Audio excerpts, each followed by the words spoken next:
Hi, I'm Dr. Ted Rogers. This is History by the Plate, and I hope you are having an awesome day. You know, the weather is getting warmer, and that has me thinking of one of my favorite drinks, one that cools the body but warms the heart, and that is rum punch. But did you know that the origins of rum punch are actually a mishmash of industrial waste from the colonial 1600s and British maritime history from the 1700s? So how did we get this delightful drink? Let's check it out. 17th century sugarcane farmers in the Caribbean colonies had a problem. When they'd let the cane juice evaporate, then gather the sugar, they were left with a gooey liquid. For every 2 pounds of sugar, they got 1 pound of this sticky stuff no one wanted, called molasses. Through an accident, a trough of the stuff left open attracted bugs, which brought with them yeast. The mixture fermented, and an enterprising farmer figured out how to mix this with some cane juice, then distill it, and the result was rum. And that rum was really nasty. Sometimes, to hasten the process started by the bugs, a distiller would throw a dead cat or dog into the mix.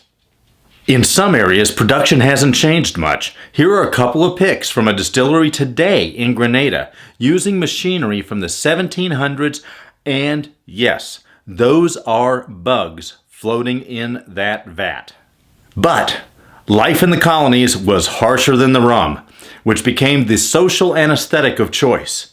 By 1640, a visitor to Barbados noticed that some of the colonists were so drunk that they'd passed out, only to be eaten alive by land crabs.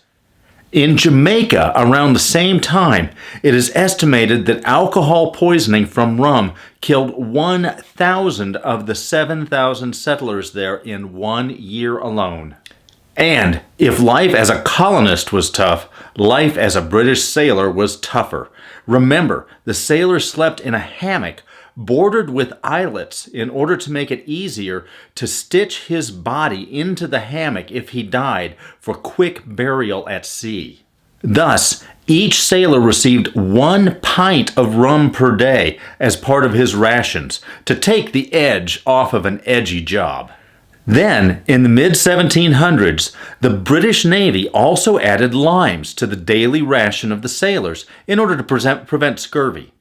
The rum was nasty, but the ships were hauling sugar and spice.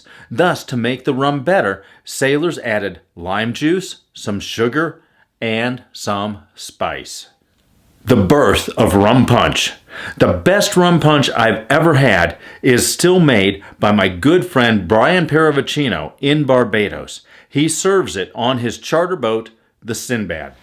Now, if you didn't catch that recipe, be sure to check out our website. We're going to be posting it this Friday at www.historybytheplate.com, and you can find plenty of other fun recipes, travel tips, and videos there. Oh, and be sure to subscribe to our YouTube channel. It is fun and free. So if you have any questions about the history of food and how history impacted food or food impacted history, just leave a note in the messages section of this video and I will try to address it. No guarantees, but I will try to address it in an upcoming video. So have a wonderful day and happy cooking.